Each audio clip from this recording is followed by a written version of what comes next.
एक आदमी ने अपने जीवन भर पाए पाए इकट्ठा करके एक बंगले की तरह आलीशान घर बनाया। इस घर पर उस आदमी को बहुत ज्यादा लगाव था। वह उस घर की जी जान से देख रेख करता था। छोटी मोटी समस्याएं आती थी तो उसे भी तुरंत दुरुस्त करता था। कई बार लोगों ने उसे उस घर को बेचने की सलाह दी थी।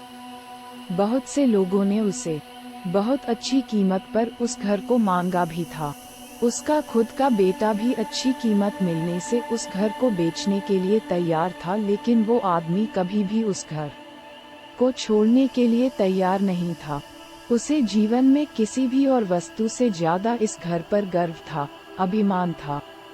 एक दिन वो आदमी बाजार गया हुआ था।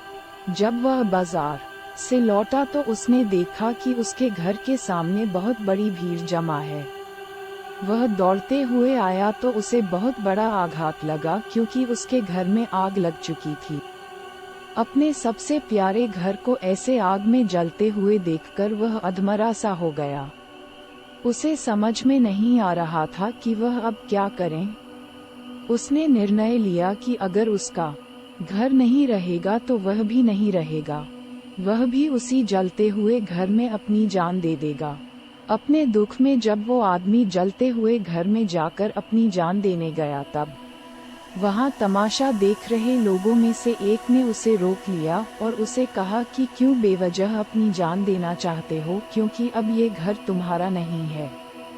एक दिन पहले ही तुम्हारे बेटे ने इस घर का सौदा किसी के साथ कर दिया था।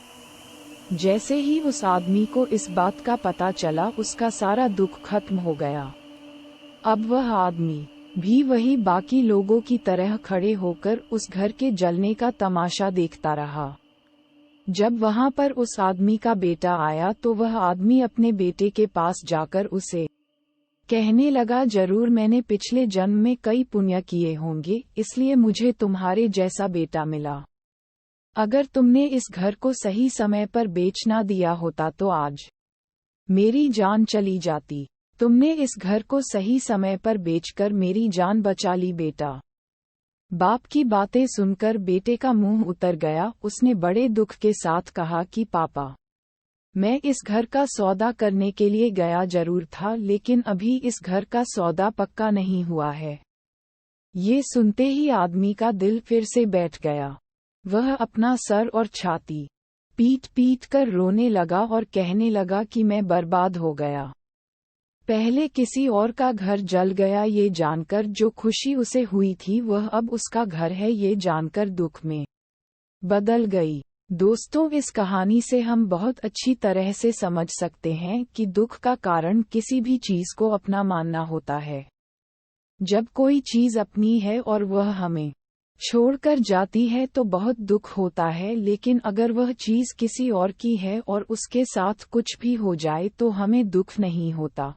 श्रीमद् भागवत गीता में भी यही लिखा है कि किसी भी वस्तु को अपना मानना ही दुख का सबसे बड़ा कारण है। इसीलिए किसी भी वस्तु के साथ ज्यादा लगाव या मोह नहीं रखना चाहिए। अगर हम ऐसा कर सके तो हमें जीवन में कभी भी दुख नहीं होगा। अगर आपको ये वीडियो अच्छा लगे तो एक लाइक कर देना, सब्सक्राइब कर देना और घंटी का बटन दबा देना।